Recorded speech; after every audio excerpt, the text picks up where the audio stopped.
धर्म पीठीय कार्यालय ने 28 फरवरी की सुबह रोम समयानुसार 8:15 बजे पत्रकारों को एक संदेश भेजकर रोम के जमेली अस्पताल में भर्ती संत पापा फ्रांसिस द्वारा व्यतीत रात का विवरण दिया। पत्रकारों को लिखे संदेश में कहा गया कि पिछले कुछ दिनों की तरह ही गुरुवार और शुक्रवार के बीच की रात भी शांतिपूर्वक गुजरी और अब संत पापा फ्रांसिस आराम कर रहे हैं। और इसी बीच गुरुवार शाम को इस बात की पुष्टि की गई थी कि संत पापा फ्रांसिस की चिकित्सीय स्थिति में सुधार जारी है।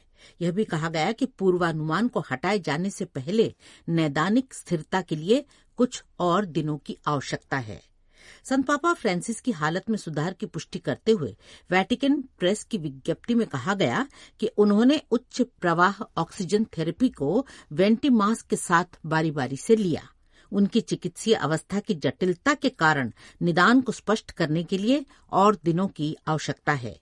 यह भी बताया गया कि गुरुवार प्रातः संत पापा फ्रांसिस ने सांस की फिजियोथेरेपी करवाई। दोपहर में एक अतिरिक्त फिजियोथेरेपी सत्र के बाद उन्होंने 10वीं मंजिल पर अपने निजी अपार्टमेंट के आराधनालय में प्रार्थना की और परम प्रसाद ग्रहण किया और फिर अपनी रोजमर्रा की गतिविधियों में लग गए। रोम के जमेली अस्पताल में द्विपक्षीय न्यूमोनिया के लिए संत पापा फ्रांसिस का इलाज चल रहा है। ब्रोंकाइटिस की शिकायत के बाद उन्हें शुक्रवार 14 फरवरी को अस्पताल में भर्ती कराया गया था। रिपोर्ट के अनुसार संत पापा सबसे नाजुक दौर से गुजर चुके हैं, लेकिन उनकी हालत अभी भी जटिल बनी हुई है।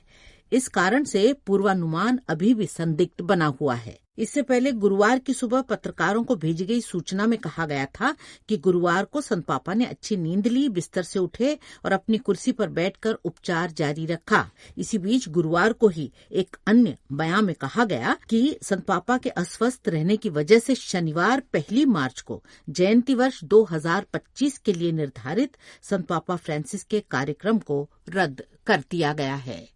रोम में प्रकाशित होने वाली एक मासिक पत्रिका के मार्च माह के संस्करण में संत पापा फ्रांसिस ने पितृवत प्रतिक्रिया दर्शाते हुए उस मां को एक पत्र लिखा है जिसने 6 वर्ष पहले एक कार दुर्घटना में अपने 21 वर्षीय बेटे को खो दिया था।